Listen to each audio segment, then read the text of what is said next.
Okay, so this probably doesn't make you think of this.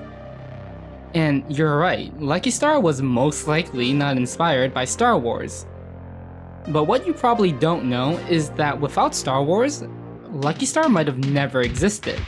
So how did this Hollywood 70s trilogy inadvertently help produce the Japanese slice-of-life moe anime Lucky Star? Well, it's actually a pretty simple relationship, because it wasn't just Lucky Star that Star Wars helped bring to life.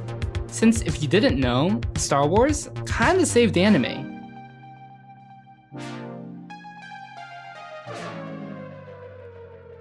Before Star Wars premiered in 1977, less than 50 anime existed in Japan.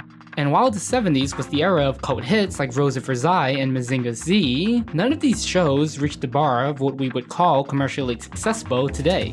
Even Lupin the Third, which is iconic now, had its first series only run 23 episodes before being cancelled from low viewership. Other unsuccessful shows included the first space battleship Yamato, and even Mobile Suit Gundam. At this rate, anime was far from becoming mainstream, even in Japan, where a majority of shows only consisted of Saturday morning cartoons. But then Hollywood released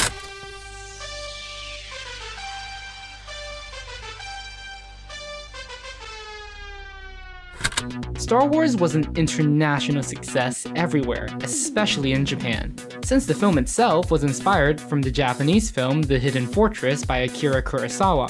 And after the first one, the first one I saw was Seven Samurai, and after that I was completely hooked. I said, this is really good. Unpredictably, the favor went full circle, as the success of Star Wars started a new demand for more space operas. Remember how I mentioned Space Yamato and Gundam were initially unsuccessful? Yeah, this is them now.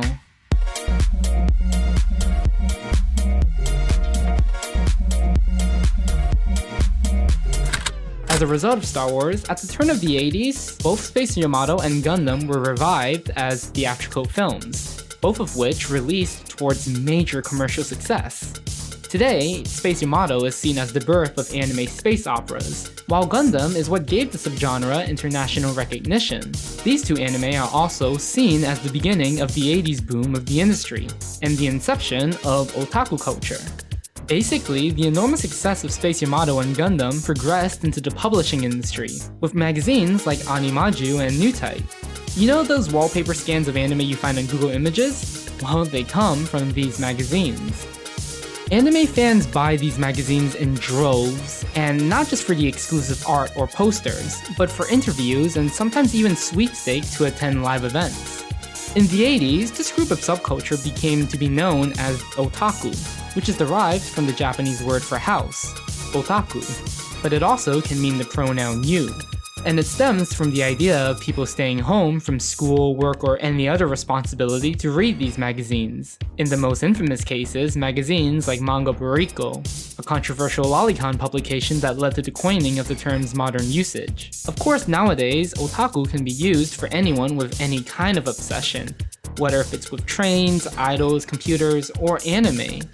But it all stemmed from how successful Star Wars was, and how that success led to a hunger for more Japanese-related space operas. Because these two space operas resulted in the circulation of thousands of anime-themed magazines, and also became a bridge for anime to be introduced into the US, with Space Yamato being localized in America as Star Blazers, and a little bit later Macross being released as Robotech.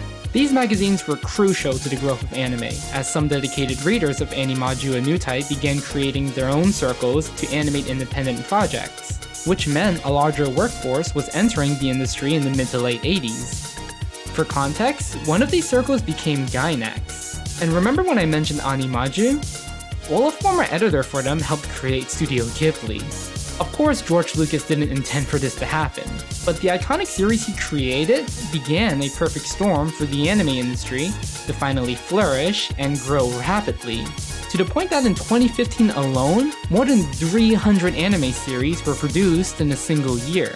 Compare that to 1977, where only 23 shows were produced. That's a whopping increase of 1,270%.